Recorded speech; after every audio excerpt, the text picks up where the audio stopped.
minutes. Thank you, Mr. Chairman. How could that possibly happen? How could anyone be that irresponsible? And I thought, what data was in there that could compromise sources, methods, and it's just totally irresponsible? As President Biden's statement about Donald Trump and the classified documents. And Mr. Hur, classified documents were found at the Penn Biden Center? That's correct. They were found in President Biden's garage? In Wilmington, Delaware, yes. And in his basement den? Also in the same home, yes. In his main floor office? Correct. And his third floor den?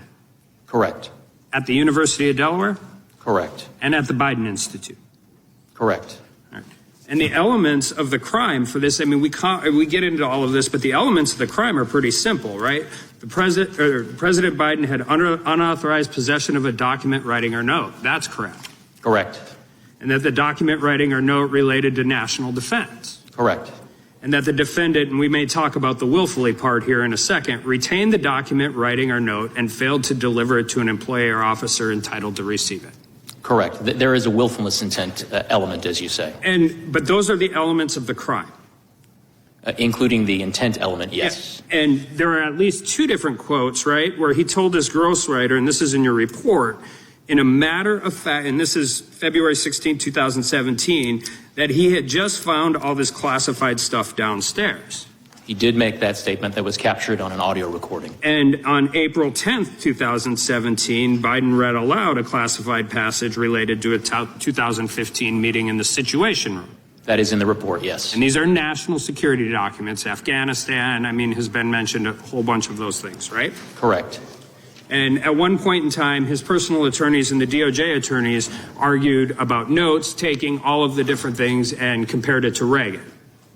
I'm sorry, could you repeat that, Congressman? President Biden's attorneys, personal attorneys, talked about the notes and why they didn't actually account for the Presidential Records Act. But you found that argument in your report. It seems a little persuasive, but you eventually said, no, the executive order trumps, right? We did set forth an analysis of the governing law and ultimately concluded that the executive order 13526 does apply and did govern former Vice President Biden at the time. So you have audio recording from his ghostwriter where the president acknowledges that the information he has is classified and he's sharing with his ghostwriter.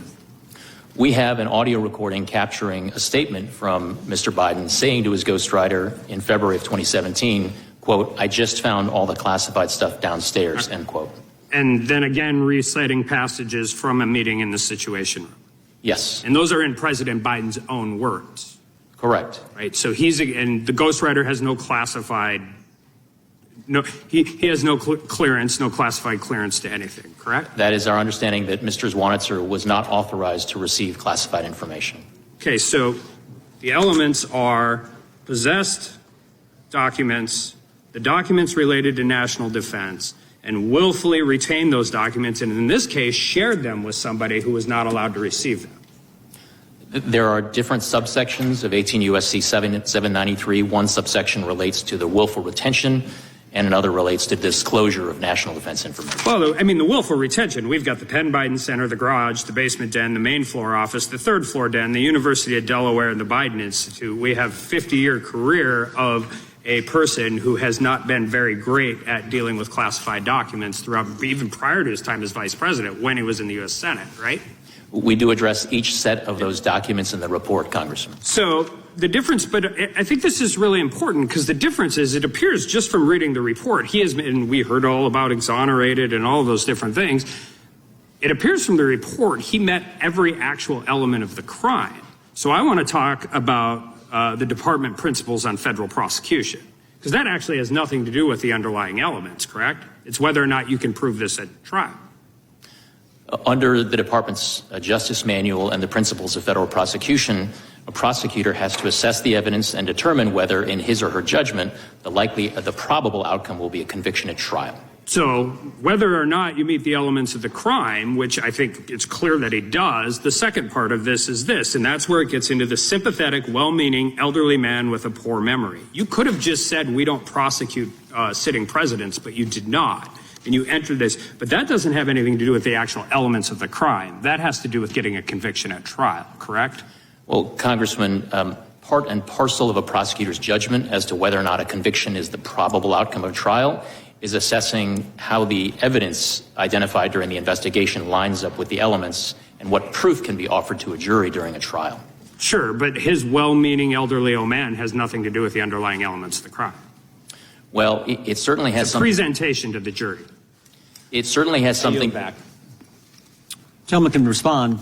It certainly has something to do with the way that a jury is going to perceive and receive and consider and make conclusions based on evidence at trial, Congressman. Time the gentleman has expired. The chair now recognizes the ranking member of the Judiciary Committee, Mr. Natter. Thank you. Thank you, Mr. Chairman. Mr. Hur, in your written testimony, you say that you found some evidence that the president might have willfully retained classified materials at the end of his vice presidency, correct? Correct. But ultimately, you concluded that you could not prove that charge in the court of law. In your words, you, quote, did not identify evidence that rose to the level of proof beyond a reasonable doubt, close quote, correct? That was my judgment. You have been a prosecutor for a long time, Mr. Hur. Would you agree that there's no such thing as being a little bit charged for a crime? You're either charged or you're not, correct? Could you please repeat the question, Congressman? Would you agree that there's no such thing as being a little bit charged for a crime? You're either charged or you are not charged, correct? Yes, it is binary. Either one is not charged or charged. So just to be clear, because so many people have taken your words out of context, your ultimate conclusion was that President Biden could not be charged with a crime because even after your thorough investigation, you could not find sufficient evidence to charge him, correct? My conclusion was that based on my evaluation of the evidence as a prosecutor... Don't feel about it, correct? I'm sorry, Congressman, I didn't hear your last question. I said based on your conclusion, your ultimate conclusion is that President Biden could not be charged with a crime because even after your thorough investigation, you could not find sufficient evidence to charge him. Correct or not correct? My ultimate conclusion was that criminal charges were not warranted. Correct. Now let's talk about why. I have limited time, so please, when I say correct or not correct, answer the question. Now let's talk about why, in sharp contrast to President Biden, President Trump faces 40 charges related to the unlawful retention of highly classified documents. That is, of course, apart from the additional 51 counts in cases alleging that he incited a rebellion and lied about his finances. You found that President Biden reported the possible classified documents in his possession to the FBI as soon as he learned of them, correct? There was a voluntary disclosure by the President's counsel to authorities relating to the discovery of classified documents at the Penn Biden. Let's contrast this with President Trump. Are you aware that the FBI only learned that Trump was in possession of classified material after the National Archives discovered them? Congressman, I am not intimately familiar with the facts relating to former President Trump. I'm prepared to comment on them to the extent that I address them in the report. You write in your report that President Biden, quote, would not have handed the government classified documents from his own home on a silver platter if he had willfully retained those documents for years, close quote. In other words, part of understanding President Biden's intent was that he quickly and voluntarily returned those documents to the government, correct? That was a factor in our analysis, yes. Thank you. By way of contrast, to the best of your knowledge, why did the Department of Justice seek a warrant to search Mar-a-Lago? Congressman, I am not familiar with those deliberations. That is a matter that I had no participation in. Well, I'll tell you, it was because they were concerned that Trump had lied about possession of those documents and might conceal or destroy them. Special Counsel Smith found that President Trump obstructed his investigation by suggesting that his attorney falsely represent to the FBI and grand jury that Trump did not have the documents called for by the grand jury subpoena. At any point in your investigation, did you have any reason to believe that President Biden lied to you? I do address in my report one response the President gave to a question that we had posed to him that we deemed to be not credible. Was it clear he didn't lie? I'm sorry, Congressman. The report is clear that he didn't lie, or that he caused his staff to lie to you, and that he didn't cause his staff to lie to you. Your report is clear on that. You agree that causing someone to lie to the FBI is a classic example of obstruction of justice? It is an example of obstruction, yes. Thank you. Trump also obstructed the Smith investigation by directing one of his employees to move boxes of documents to conceal them from Trump's attorney, from the FBI, and from the grand jury. At any point in your investigation, did you find that President Biden directed his staff to conceal documents from you or anyone else? We did not reach that conclusion. You would agree that hiding documents is a classic example of obstructing an investigation? It is an example of obstruction. Thank you. Donald Trump instructed his staff to delete security footage so that the FBI and special counsel could not see how he had tried to move and hide documents. Do you agree that attempting to delete video footage in this manner is plainly an attempt to obstruct an investigation? Congressman, I don't want to characterize the evidence in the case against former But President. if that happened, would you agree that deleting video footage is plainly an attempt to obstruct an investigation? Congressman, it's the type of evidence that prosecutors would consider. To sum up, Donald Trump is charged with willfully retaining classified documents and conspiring to conceal those documents, and he's facing additional charges for lying to investigators. Isn't that correct?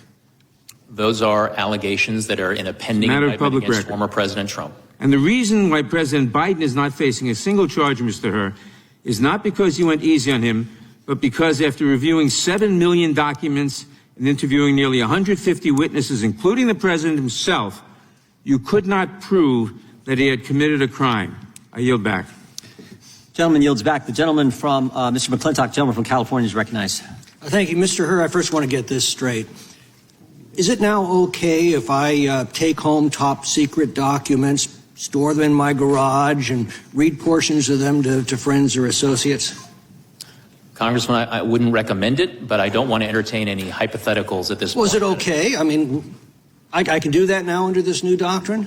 Again, Congressman, I wouldn't recommend that you do that, but well, you've essentially said so in your report, and certainly it would be exculpatory if I simply told you, hey, I'm getting old, I don't remember stuff the way I used to. Congressman, I'm not here to get into hypotheticals. I'm here to talk about the facts and the work that I did. It was not a hypothetical. This is the issue at hand. You correctly noted in your report that former presidents and other senior officials have been given wide latitude in their possession of classified information, and I believe your decision not to prosecute Biden for the same offense is consistent with that precedent. But the problem is that precedent changed with the administration's decision to prosecute Donald Trump. And the irony is that as president, Trump had full discretion over handling classified material and full discretion in deciding which records to retain. As a senator or vice president, Joe Biden didn't have that. So now we get to this glaring double standard.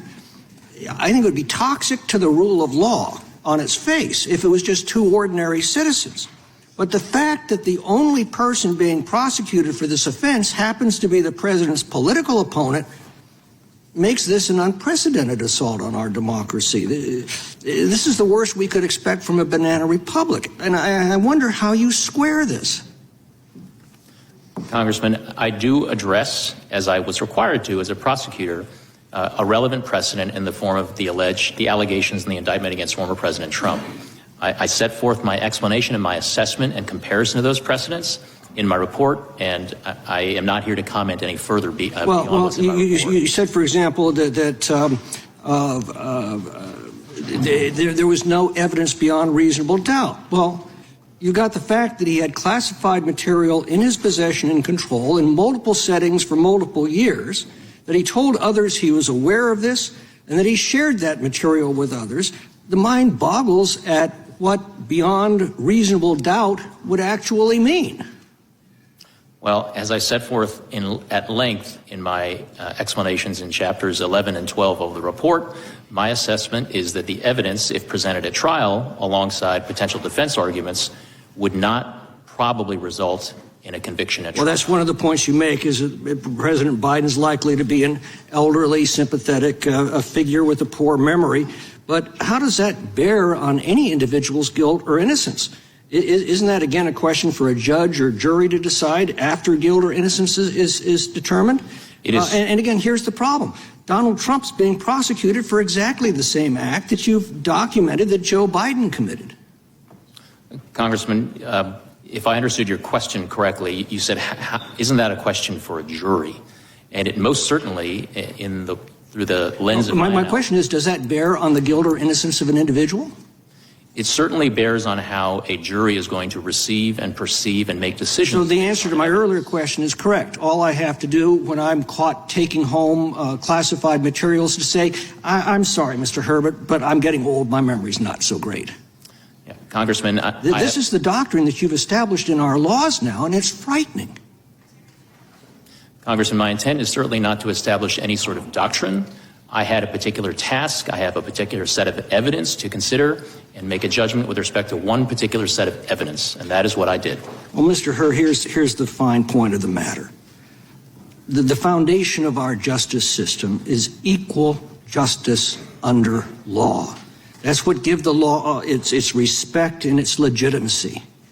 And without it, the law is simply force, devoid of any moral authority. Justice is depicted as blindfolded for this very reason. It doesn't matter who comes before her. All are treated equally. You destroy this foundation, and the rule of law becomes a sick mockery. It becomes a weapon to wield against political rivals and a tool of despotism. And I am desperately afraid that this decision of the Department of Justice is now crossed a very bright line. And I yield back. Gentleman yields back. Chairman, I ask for unanimous consent to introduce the State of the Union as into the hearing. Without objection, that'll be introduced. The ranking member is recognized for unanimous consent. Mr. Chairman, I ask unanimous consent that a copy of an article in this morning's Washington Post entitled "Full Transcript of Biden's Special Counsel Interview Paints Nuanced Portrait. The President doesn't come across as absent-minded as her has made him out to be." Without objection. Thank you. Chair now recognizes the gentlelady from California for 5 minutes. Thank you, Mr. Chairman, and thank you, Mr. Herr, for being here today. I found your report very interesting, and I learned some things about it. The law and the precedents. There are clear differences between the cases and precedents set by Presidents Reagan, Trump, and Biden. Now, it was widely known that President Reagan kept diaries from his presidency that included classified information. What I didn't know and learned in your report was that the Department of Justice, quote, repeatedly described the diaries in public court filings as Mr. Reagan's personal records, unquote, and that no agency ever attempted to remove his diaries. That's on page 195 of your report. Very interesting. So the investigation found that President Biden believed that his notebooks were his personal property, including work and political notes, reflections, to-do lists, and more that he was entitled to take home. You found that on page 232.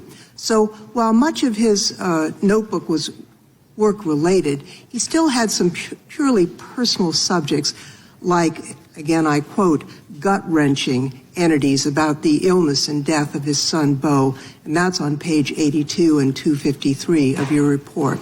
So it's clear, based on the Reagan precedent, that no criminal charges were warranted in this matter relative to personal notebooks.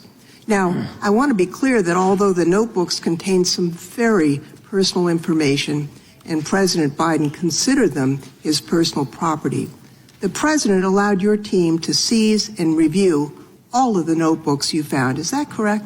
That is correct. Now, that's in stark contrast to ex-President Trump's case. He obstructed and diverted all the investigations. Now, you also interviewed President Biden about other classified documents you found outside his notebooks, didn't you? Yes, Congresswoman. So did the President tell you that he believed any documents other than his own handwritten work were his personal property? Yes or no? We did not hear that from the President during his interview. So again, it's very different from ex-President Trump. Ex-President Trump said all of the documents marked classified were his personal property. President Biden did not consider documents that were produced by other entities with classification markings as his personal records. Now, I think, since the majority has tried to assert that there is a disparity based on politics in the differences in the prosecution, it's worth quoting page 11 of the report, which says, and I quote, "Several material distinctions between Mr. Trump's case and Mr. Biden's case are clear. Most notably, after being given multiple chances to return classified documents and avoid prosecution, Mr. Trump allegedly did the opposite. According to the indictment, he not only refused to return the documents for many months, but he also obstructed justice by enlisting others to destroy evidence and then to lie about it. That's on page 11. Quote, in contrast, Mr. Biden turned in classified documents to the National Archives and the Department of Justice, consented to the search of multiple locations, including his homes, sat for a voluntary interview, and in other ways cooperated with the investigation. It's clear that these cases are not the same. And frankly, I was surprised to learn that some of the classified documents were actually personal diaries, that many executive officials have taken home with them because it was in their own handwriting. It was what they produced. And based on the Department of Justice public statements during the Reagan administration, it is understandable that a person could believe that their personal diaries that they produced were not to be turned over, just as President Reagan did not turn them over. So I appreciate your report. I appreciate your being here, Mr. Herr, and I would also like to ask, Mr. Chairman, a unanimous request to include in the record a September 11th letter from the Special Counsel to the President to Special Counsel Herr, and also a letter to Merrick Garland. Without objection. And with that, Mr. Chairman, I see my time has expired, and I yield back. Gentlelady yields back. The chair is recognized. Mr. Herr, why did he do it? Why did Joe Biden, in your words, willfully retain and disclose classified materials? I mean, he knew the law. Been in office like 50 years. 5 decades in the United States Senate, chairman of the Senate Foreign Relations Committee, 8 years as vice president. He got briefed every day as vice president. He's been in the Situation Room. In fact, you know he knew the rules because you said so on page 226. President Biden was deeply familiar with the measures taken to safeguard classified documents. And Joe Biden told us he knew the rules. Mr. Armstrong said this earlier. Joe Biden was deeply familiar with it. You're exactly right, because he told us when Jack Smith goes after President Trump, Joe Biden says, how could this happen? What data was in those documents that could compromise sources and methods? It's irresponsible. So Joe Biden knew the rules. You know he knew the rules. And Joe Biden told us he knew the rules. So, Mr. Herr, why did he break them? Congressman, the conclusion as to exactly why the president did what he did is not one that we explicitly address in the report. The report explains my decision to the Attorney General that no criminal charges were warranted in this manner. I think you did tell us. I think you told us, Mr. Herr. Page 231, you said this. President Biden had strong motivations. That's a key word. We're getting to motive now. President Biden had strong motivations to ignore the proper procedures for safeguarding the classified information in his notebooks. Why did he have strong motivations? Because, next word, because he decided months before leaving office to write a book. To write a book. That was his motive. He knew the rules. He broke them because he was writing a book. And you further say, and he began meeting with the ghostwriter while he was still vice president. There's the motive. Mr. Herr, how much did President Biden get paid for his book? Off the top of my head, I'm not sure if that information appears in the report. Sure does. There's a dollar amount in there. You remember? I don't. It may be $8 million. If that's $8 million. Joe Biden had 8 million reasons to break the rules. Took classified information and shared it with the guy who was writing the book. That's why he did. He knew the rules, but he broke them for $8 million in a book advance. But you know what? It wasn't just the money. Joe Biden, here's this page 231, very next page. Joe Biden, in your report, Joe Biden viewed his notebooks as an irreplaceable, contemporaneous record of the most important moments of his vice presidency. He had written this all down for the book, for the $8 million. And the next thing you say in your report is, quote, such a record would buttress his legacy as a world leader. You know what this is? It wasn't just the money. It wasn't just $8 million. It was also his ego. Pride and money is why he knowingly violated the rules. The oldest motives in the book, pride and money. You agree with that, Mr. Herr? You wrote it in your report. That language, and it does appear in the report, and we did identify evidence supporting those assessments. You also had another interesting statement in your report. You said Joe Biden, I want to make sure I get this right, viewed himself as a man of presidential timber. Remember that statement, Mr. Herr? I believe that does appear in the report, at least in the executive summary. I think this is interesting, because here's the scary part. Page 200. I said this earlier in my opening statement. Page 200. Joe Biden, this is a quote, Joe Biden risked serious damage to America's national security when he shared information with his ghostwriter. Shared it with his ghostwriter, the guy who was helping Joe Biden get $8 million. And oh, by the way, Mr. Herr, what did that ghostwriter do with the information Joe Biden shared with him on his laptop? What did he do after you were named special counsel? Chairman, if you're referring to the audio recordings that Mr. Zwanitzer created of his conversations with exactly Mr. Biden, what I'm referring to. He slid, if I remember correctly, he slid those files into his recycle bin on his computer. Tried to destroy the evidence, didn't he? Correct.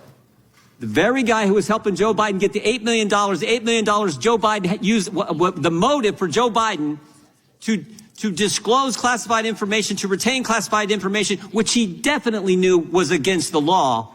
When you get named special counsel, what's that guy do? He destroys the evidence. That's the key takeaway in my mind. That's the key takeaway. I yield back.